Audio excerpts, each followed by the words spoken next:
Good afternoon, good morning, good evening. I don't know what time you're watching, but welcome to This Is Gravel. I'm Leland Daines of Dirty Kanza Promotions, and with me, you may now know producer Matt, who is also, producer, co-host, photographer. Matt, what other hats are you wearing these days? Web designer, live director, owner, advertising specialist, I don't know. Jack of all trades. Glad to have Matt in front of the camera with us. Matt, what in the world has been going on? Where halftime is kind of over, the gravel season, the first half is behind us. We're moving into the second half, if you will.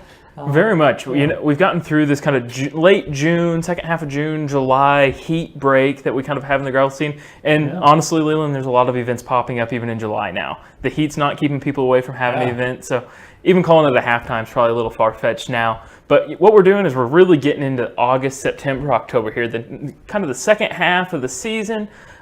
We're getting ready for Lunar next week coming up. Absolutely. And then the week following that, we're headed up to Gravel Worlds in Lincoln, Nebraska. But this past weekend, Gravel City Adventure and Supply Company hosted a 3-day, 2-night bikepacking trip that cameraman Ben, he's on a lot of the shows with us. Me and him went up and spent one night up at Redding Lake. We couldn't make it for the full weekend, but that was a lot of fun, just camping here and around Emporia. So keeping the bikepacking going, you might recall from the last episode, producer Matt and Ben had gone on the Katy Trail, covered the whole Katy Trail. So turning into quite the adventure. You know, I guess so. I've never truly been one to do a lot of races or anything like that, and I think bikepacking's kind of my niche. It was a lot of fun. I've never truly lived in Kansas my entire life. That was the first time I've actually camped in a tent outside in Kansas. Wow. I mean, lots of trips to Missouri. Hard to believe. Yeah, lots of trips to Missouri and stuff. But, you know, it was a lot of fun to take off after work on a Friday evening, ride 15, 20 miles up there to the lake, hang out with friends all evening, and we were back in town by 9 o'clock the next morning. So. Exactly. Yeah, you know, we've talked about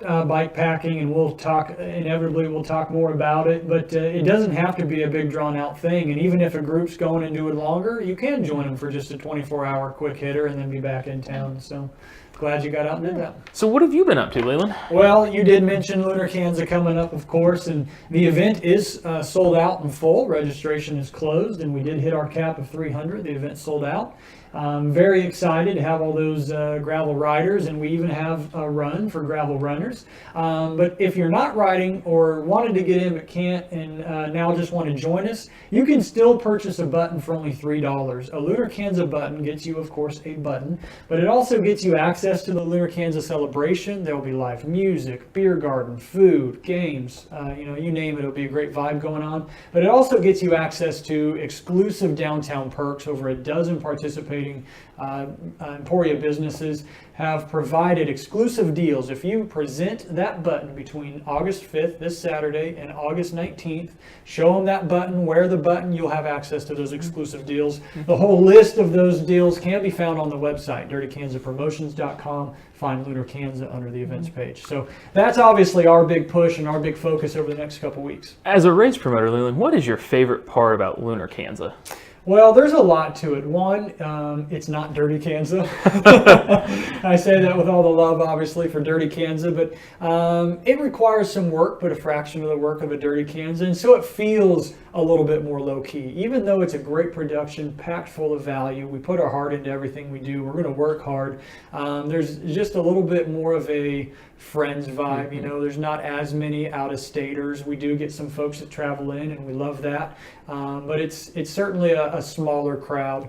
The nighttime vibe is also a completely different feel, and it's not a race. Yeah. So the focus is less on finding the gnarliest, hardest gravel roads, and it's more about exploring in a whole new terrain at night with under just your lights and the full moon, and doing that with some of your closest friends. You know, this is one event I actually have participated in. I think it was either the first year or the second year of it, I got the chance to ride it. And my two favorite things about it are, one, it's kind of like a rolling party almost out there. Yeah. I mean that in the terms of the same year I rode was a year Dan Hughes won the Dirty Kanza. And you look over and all of a sudden you're riding right next to Dan out there on the gravel. You know, Bobby Wintle, some of that group of people that are way out of my league to be riding with, but they're just chilling, hanging out, riding, talking to everybody. And the second one is we were coming back in, so about 30 miles in, right there at sunset, and you see all the white headlights coming towards you and all the rear taillights out there for miles of the bike. Just something, if you've seen the movie Field of Dreams, If You Build It, They Will Come, that same type of thing where they're all headed to the baseball field is what it looked like. And that's just amazing to see kind of what the cycling family has become. Yeah, just a unique and different vibe and something worth checking out. I mean, for $45, you're going to get fed, a couple free beers afterwards, of course, an event t-shirt, the button and all the perks that come along with that, the celebration afterwards. You can get a glow stick when you check in at participant check-in. So just on and on, lots of perks, fully supported aid stations, 2 of them on course. If you do the full distance out and back, you'll actually have 3 aid station stops. So for $45, you'd be hard-pressed to find another event that's going to live up to Lunar Kanza. You know, Well, I'm biased, I guess. Yeah, I guess so. But, you know, speaking about these events we've been doing, let's check out some social media. We had a ton of people post photos this last 2 weeks. Overall, they've been writing great stuff. One follower even posted a mile ride through a tunnel in Australia that had a gravel road on it. So lots of cool stuff. Let's check that out. Here we are with the latest installment of our social media. Thank you to all of our followers for posting and sharing these photos so we can go along on the journey with you. Starting out with Amy. Amy went on a ride from Admire to Osage City, Kansas for Buzzard's Pizza Stop and back on the Rails to Trails. 19 of them met up and rode that day. Savon did 100K in Covington, Texas. 107 degrees at the finish. Man, that's warm. Charlie was exploring some underground gravel. This might be our first submission from underground for riding gravel. Out in Australia, this tunnel lasts for about 1 kilometer in length. Chris Sutton sending in great photos from Wendigo Pass in the Oregon Cascades. Daniel sent in this gorgeous photo from a mountain pass in Italy. That looks absolutely stunning.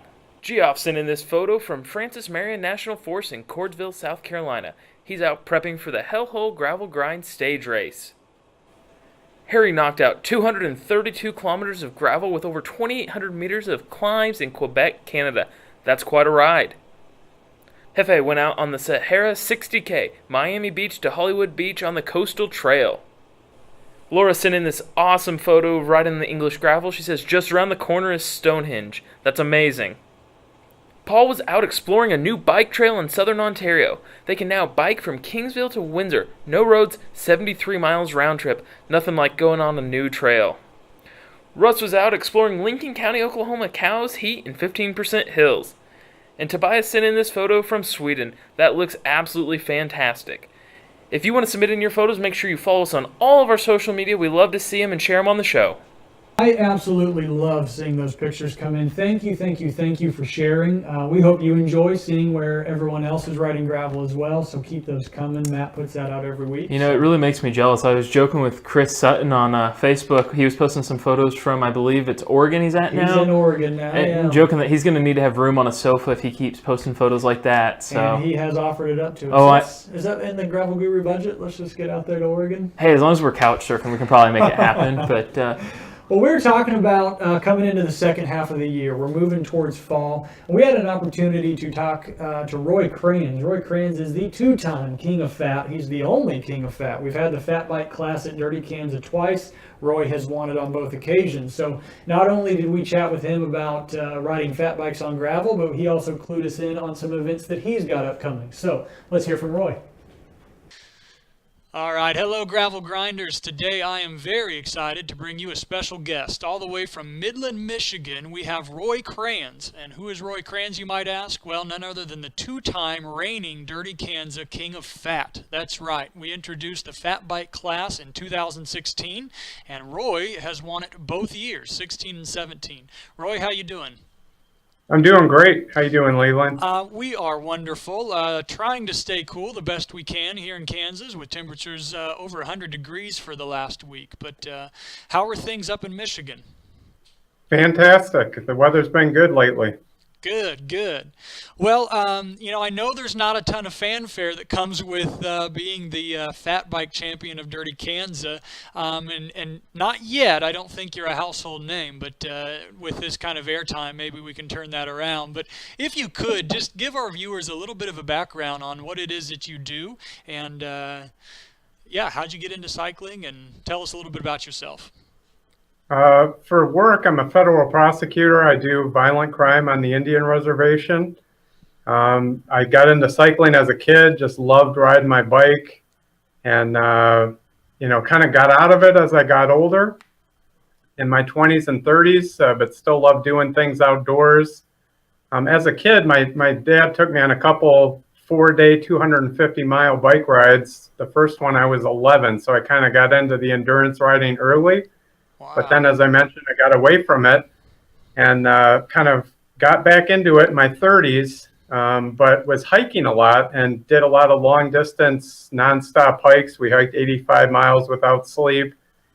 Got back into the bike racing, but generally it was the shorter mountain bike races. And I met a guy named Tyler that works at a bike shop. He told me about Dirty Kanza, and I thought, this is perfect. This kind of comes full circle for me, brings me back to the long distance stuff, but also the biking, which I love. And I did it. It's my favorite race. It motivates me. It's the one thing that keeps me going all year. Well, we're sure glad Tyler tuned you into Dirty Kanza. We've really enjoyed getting to know you, especially through the videos you've done for us. For those that aren't aware, also, Roy was one of our winners for our video contest in 2016 through Road Bike Action. I would encourage viewers to watch that as well. Maybe producer Matt can throw a link up at the end of this. And I know you did a little recap video from 2017, so you failed to mention that you're a little bit of a part-time videographer as well. We really enjoy your videos. But tell us a little bit about the gravel scene in Michigan. I've done some riding up north, but mostly mountain biking. I've never ridden much gravel up there, and I know enough to know that there are a lot of cyclists up north, and they turn out for their cycling events. But what's the gravel like up there where you live? The bike scene in general is fantastic here. There's a bike race or more than one almost every weekend of the year. The gravel scene is really exploding. They had a gravel series this year that included Barry-Roubaix, Hellcat Hundy, and many other races. Next year, they've announced there's going to be a Dirty Kanza style 205-mile coast-to-coast race from one end of Michigan to the other. Wow. So it's really taken off. Good. Well, we love seeing the explosion of gravel events. You know, I know Michigan probably falls right on the edge of that Midwest line, but, you know, states like Kansas, Nebraska, Missouri, Oklahoma, down here in the middle states that really kind of Iowa, can't leave them out, Minnesota. We're glad to see gravel expanding well beyond that and that you have a thriving scene up there. Now, I don't know, correct me if I'm wrong, but or you tell us, do you do the majority of your riding on a fat bike, or what other rigs do you have? The first Dirty Kanza, all I had was the fat bike. I've since bought a gravel bike, but I've kind of stuck to riding the fat bike. It's actually more comfortable on the long events. You can bomb the downhills. You don't even need to pick a line. You're less likely to get a flat. So there can be some advantages. Obviously, it's heavier on the climbs, but it's a lot of fun to ride. I've really enjoyed it, and I'll probably keep riding the fat bike in Dirty Kanza. Well, and that kind of answers my next question, but I mean, fat bikes were made for the snow, they were made for the sand, they were made for exploration. Do they really have a place on gravel roads? I mean, is that overkill, or? I mean, I love it. There aren't enough people. We need more people riding in the fat bike category, so I'm hoping that I get some more people out there on fat bikes next year. It's a lot of fun. I ask that somewhat facetiously because I own a fat bike as well. I have a Bear Grease myself, and I do ride it on the gravel and thoroughly enjoy it. Clearly, it's not going to be the absolute fastest rig, but I guess it kind of depends on what your ambitions might be. They're certainly comfortable and a lot of fun. But with that said, I mean, we mentioned that you've won the fat bike class the last 2 years at Dirty Kanza, the only 2 years we've had that category. But this year in particular, I know, you were able to beat the sun on that full suspension fat bike. And not only did you beat the sun, but you were in the top 100 doing so. I mean, for folks that aren't really appreciative of that fact, I mean, to be on a full suspension and finish in the top basically 2 or 3% of the entire field is just phenomenal. How do you do it? I'm completely obsessed. It's an addiction. I don't feel right if I'm not pedaling. So, I mean, I rode 9,000 miles last year, about 5,000 on the trainer. I mean, you got to want it, and I want it. So you just get structured and go for it. Well, I'm sure those in your age category are quite pleased if you'll continue to choose the fat bike instead of riding the open age category. Because if you were on any type of gravel bike or cross bike, I can only imagine how much quicker you might be. But then again, maybe not. As you mentioned, there are some advantages to being on the fat bike, and what little time you give up on rolling resistance might not matter for all the time some people spend fixing flats or abandoning the race because of mechanical problems. For sure. Well, what's coming up next for you? We're well into the year. We're just crossed the halfway threshold this year, and so what's the second half of 2017 look like for the two-time King of Fat? Well, I'm definitely going to do some cross-country mountain bike events, but the two things I'm really excited about, there's a new event Michigan legend Matt Acker is putting on. It's called the Manistee 250. It's a 250-mile trail race that starts at midnight on a Friday, and he's basing this kind of on the Barkley Marathon, so I'm sure it's going to be grueling. So looking forward to that.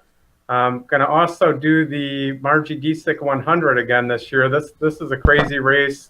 That's probably the most scenic and roughest trails in Michigan. You have to run to get to your bike. Last year, Tinker Juarez, former world champion, won it. And if you finish in 12 hours, which very few people do, you get a hand-forged belt buckle. And so just to give you an idea of how hard it is, it takes about as long as the Dirty Kanza to finish, but it's only about half the mileage. Wow. Well, so, as you've explained to us, clearly not out of your comfort zone on these endurance events. And if you don't know, viewers at home, if you don't know what Barkley Marathons is, the Barkley Marathons, what that is, go out, watch on Netflix. There's a documentary showing this, and it's basically 5 marathons through the backcountry of Appalachia, and it's very intense. And Matt Acker, I believe, just crept inside the top 10. Maybe he was 10th overall at Dirty Kanza this year, a salsa-sponsored rider. So anything he's doing that resembles the Barkley Marathons, I can only imagine. I hope you will be getting some footage, and maybe we can link that later or include that on the show, because I'd love to see it. Sounds good. Well, Roy, we're super excited to hear more from you later this year. So keep those videos rolling, keep those fat tires turning, and thank you for joining us today. Will do. It was a pleasure. Thank you so much. All right. Thanks, Roy. Hey, thanks, Roy, for doing this interview. As a quick side note, that's our first time we've really done a remote interview. If this is something you liked seeing, us talking to people that are halfway across the country, he was from Michigan there talking to us here in the studio, let us know and comment who you want us to talk to and reach out to. So I know you love seeing our beautiful faces, but it is good to hear from other folks and get perspective on other gravels, so let us know. very much. It's so cool to reach out to other people. Your favorite time of the show. It's questions and answers. Who doesn't love some Q&A? You've got questions. We usually have answers. Hopefully they're worthwhile. So I'll kick this off and throw this to you. Producer Matt, what is your go-to mid-ride gas station refuel? And here in the Midwest, we know Casey's does pizza. So don't use that one because we know you're going to get some Casey's pizza out there. So pizza off the table from Casey's. I think one big key you put in there, mid-ride refueling. So this isn't stop at the gas station when you're done on a ride in some little town and binge eat everything that's in the store. Sure. You still got to get yourself home. My go-to ride things are either like a payday, something like a payday, usually a piece of beef jerky, and a lemon lime Gatorade to put in the bottle. And the thing with the payday and the beef jerky is I'll eat one of them right there at the gas station, and the other will go in the jersey pocket, so you're not just eating goo or stuff like that. Maybe some substance to eat 10 miles after the gas station. Yeah. Let's face it, no one is going into any gas station looking for fruit and vegetables, right? That's not what you're there exactly. for. I get, even mid-ride, I'm saying ride, not a race. I would go in for a nice fruit pie, the Hostess ones filled with apple or cherry or chocolate or whatever. I like the apple ones myself, but also wash that down with some chocolate milk. Again, this is for a fun ride, but I love chocolate milk. Yeah, I don't know that I could do chocolate milk mid-ride. Hey, let's hear from them. Matt, put something out on Facebook. Let us know what you're using mid-ride at the gas stations. Yeah, let us know. Number 2, what motivates you to check out new gravel events? New gravel events. Well, you kind of stated it there. One is new. I definitely like new challenges. So these last few years in particular, I've been seeking out events that I've never done before. I like that. But I also I'm willing to spend a little bit more on an event that is a little bit more organized. And that's not a knock on folks throwing together things for their friends and just throwing something together and seeing who shows out. I think there's absolutely a place for that kind of event.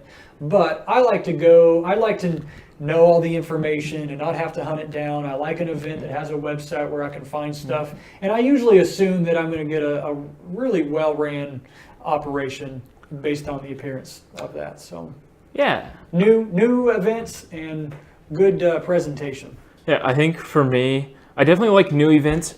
And I'm going to speak on behalf of when I load up the crew and go to a race, just a little bit different perspective. What I take to a bigger event.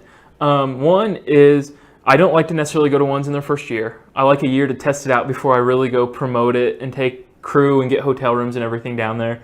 Two, I need more than 50 people registered for it. For us to justify really going down, need to be a lot of people. And tagging off that, I want it to be a family-like atmosphere. I want to go and see riders I haven't seen since Dirty Cans or Land Run or Gravel Worlds, any of those. I want to bring people together as the big ones. And fourth, like you said, it's got to have a good website with information. I don't want to have to email the race director 100 times to get information. Simple stuff like even what's the closest hotels. Right. So those are what I look at in events. Perfect. Okay, moving on to number 3. Do you get excited with new product releases this time of year? We are, Adam Blake is at Truckee, California at Saddle Drive this very moment. Interbike's coming up, new things on the horizon. Mm-hmm. I know QBP had a lot of videos today coming out releasing brand new products. Interbike's next month. I think Outdoor Retailer's going on right now or just happened. Do I get excited? Yes, I absolutely get excited. Should my wife hide the credit card? Yes, that probably should happen. What about you? Well, I know there's some out there that'll grumble and say, oh, it's just new gadgets that no one needs to spend money on. But come on, don't lie to us. You love at least looking and seeing what's coming up. But yeah, of course I get excited. I want to see what bikes are coming out. There was a time where I used to get a new bike every race season, and I was in the good fortune to be able to do that. And I loved seeing the technology progress and improve and getting on a new rig. And but nowadays I've got my tried and true Cutthroat and my fat bike, and those are serving me well, and I foresee keeping those for a little while longer. But doesn't mean I won't be drooling. Yeah, I love seeing new technology, new bikes out there. But to be honest, I'm really happy with what I've had. I've had my bike, I think, 2 real summers. So I'm happy with it. Not looking to change anything right now. Don't tell that to Adam. Until you see what's coming out. Then, Yeah, until they start producing these high-quality videos and throwing them in front of me. Number 4, do you keep track of yearly miles? Oh, good question. A lot of people set a yearly mileage goal. That's actually something I have not ever done. I got into the sport of cycling through mountain biking, and I was an elevation seeker, not a mileage seeker. Yeah, so typically with mountain biking, even though I did some endurance mountain biking events, but you're not going to cover as many miles as you would on the road or even the gravel. And so pure total mileage at the end of the year wasn't something I was after. I was always trying to pack as much climbing and as few miles as I could get. That's what I was looking for. But so no, I haven't done that. How about yourself? Last year towards the end of the year, I got started watching on Strava and some of those apps out there what my mileage was. I've always had a computer on my bike keeping track of stuff. I'm just a stats guy in that regard. But I'll say this year, it's kind of been my training plan somewhat. It's not so much yearly miles. I don't want to say come December I'm going to be riding 100 miles every day to try to catch up. But I set kind of a weekly goal, a number out there that I want to try to hit every week. And I know what that number should be at the end of the year. So if I hit it, we'll see. Yeah. So it's the number of smiles in the miles, right? Exactly. The miles for smiles. So. Well, that's all the questions we have today. That's all we have for this episode of This is Gravel. As always, share with us on Facebook. Share where you've been riding. Let us know if you have any questions. Let us know your go-to mid-ride, gas station refuel. Producer Matt will get all that out. Yep. We love hearing from you. We love seeing what you're up to. And one last thing, if you see me at Lunar, Kanza, or Gravel Worlds, make sure and say hello. I'm going to have Gravel Guru stickers with me. I don't know where I'm going to be at either of those events at either time. Hello's not going to cut it. You're going to have to give him the old fist bump. Yeah, fist bump will do. Fist bump for producer Matt gets you a sticker. We'll get you some stickers, so thanks for tuning in.